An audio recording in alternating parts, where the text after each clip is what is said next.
하루에 밥은 3번 먹지만 인터넷을 3번만 하는 사람은 별로 없을 것입니다. 그만큼 인터넷은 이제 물이나 전기처럼 필수 아이템이 된 것이죠.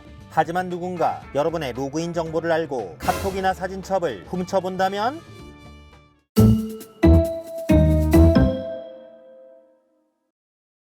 여러분 안녕, 베티입니다. 오늘 수업은 일본의 수학 인플루언서인 스루사키 히사노리의 아는 만큼 보이는 세상 수학편을 레퍼런스로 만든 암호 이야기입니다.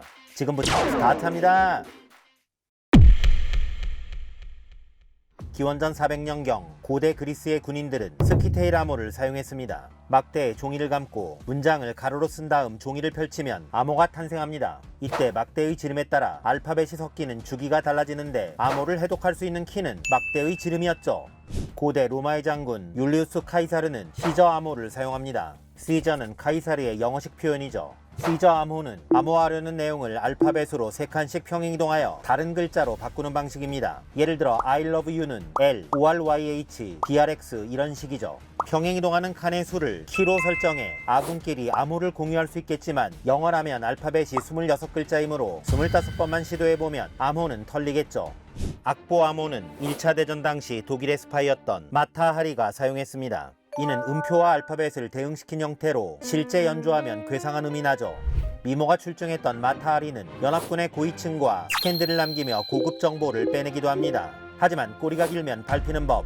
영국의 정보기관이 암호를 해독하여 그녀가 스파이임이 밝혀지고 마침내 프랑스 정부에 체포되어 사형당합니다.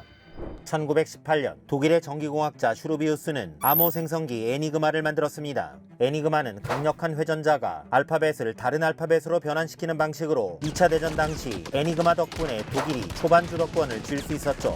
영국은 해상강국이었지만 독일의 잠수정 유보트가 에니그마의 지령을 받아 연합군의 전함과 식량 보급선을 박살내고 있었기 때문에 에니그마 해독을 못하면 굶어 죽을 판이었습니다. 더군다나 독일군의 암호는 24시간마다 새롭게 세팅되었으니 모든 암호를 하루 만에 풀어야만 했죠. 하지만 영국은 블래칠리 파크라는 정보기관을 만들고 천재 수학자 앨런 튜링을 영입하여 홈베라는 암호 해독기를 개발하였으며 마침내 에니그마를 풀어냅니다.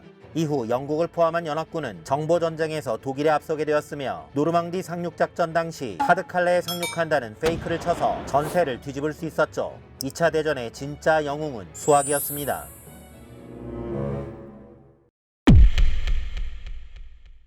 데이터를 주고받을 때 오랫동안 사용했던 암호 방식은 비밀키 암호입니다. 이는 암호를 주는 쪽과 받는 쪽 모두 같은 키를 사용하는 방식으로 공통키 암호라고도 합니다. 하지만 키가 노출되는 순간 암호가 털려버리는 단점이 있었죠. 1977년 리베스트 샤미르 에이들만은 발상의 전환, 아예 키를 공개해버리기로 하는데 이게 바로 공개키 암호입니다. 그들은 자신의 이니셜을 조합해 RSA라는 브랜드를 만들고 엄청 큰 소수의 곱으로 RSA 암호에 공개키를 세팅합니다. 그런데 암호키를 꽁꽁 숨겨도 모자랄 판에 어떻게 키를 공개할 수 있는 것일까요? 엄청 큰 소수의 곱은 소인수 분해가 사실상 어렵다는 게 핵심이었죠. 풀 테면 풀어봐. 문제를 공개하되 풀 수 없게 만드는 것입니다. 썸머워즈라는 애니메이션 영화가 있습니다. 주인공은 코피를 흘려가며 하룻밤 안에 RSA 암호를 해독합니다. 어마어마한 수를 소인수분해하는 데 성공했다는 것이죠. 하지만 이는 어디까지나 영화일 뿐입니다. FLT 350년간 많은 수학자들을 괴롭혔던 역대급 난제 페르마스 레스트 시어렘의 이니셜이지만 한편으로 페르마스 리틀 시어렘, 페르마의 소정리를 의미하죠. 이는 정수 n과 소수 p에 대하여 n의 p제곱과 n은 p로 나눈 나머지가 같다는 이론입니다. 참고로 n은 2, p는 7로 잡으면 2의 7제곱과 2는 7로 나눈 나머지가 같아지는데 오늘부터 128일 후와 이틀 후는 같은 요일이 됩니다. Anyway, 페르마의 소정리는 오늘날 RSA 암호의 토대가 되었습니다. 페르마는 자신의 연구가 정보화 시대를 지탱하는 암호학까지 발전하리라고는 상상도 못했을 것입니다.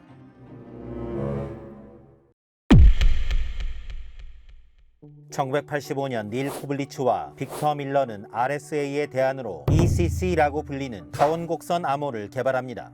타원곡선이라니! 현대수학의 거장 그로샌딕이 폭발적으로 발전시킨 대수기하학의 한 분야인 타원곡선으로 암호가 만들어진 것입니다.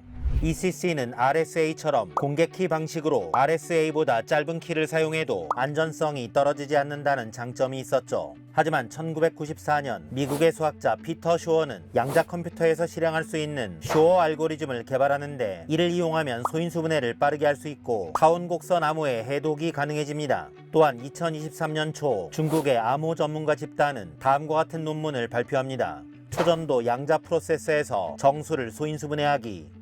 양자 컴퓨터가 RSA, ECC와 같은 공개키 암호를 풀어버리는 날이 머지않았다는 예고였습니다. 한편 중국을 제외한 암호학 전문가들은 아직까지 우려할 정도는 아니라는 입장입니다. 양자 컴퓨터가 이 정도의 능력을 갖추려면 적어도 10년 이상의 세월이 필요하다는 것이죠. Anyway, 양자 컴퓨터가 상용화되면 카톡과 은행 거래, 암호화폐 등은 지금과 같은 보안 시스템으로는 버틸 수 없을 것입니다. 그래서 많은 천재들이 양자 컴퓨터에 맞설 양자 암호 개발에 도전하고 있지만 미래에 창이 강할지 방패가 강할지는 예측하기 어렵습니다. 그래서 만약 어느 걸출한 사피엔스가 나타나 새로운 패러다임의 암호 생태계를 만들어준다면 뉴턴, 아인슈타인급의 역대급 과학자로 칭송받게 될 것입니다.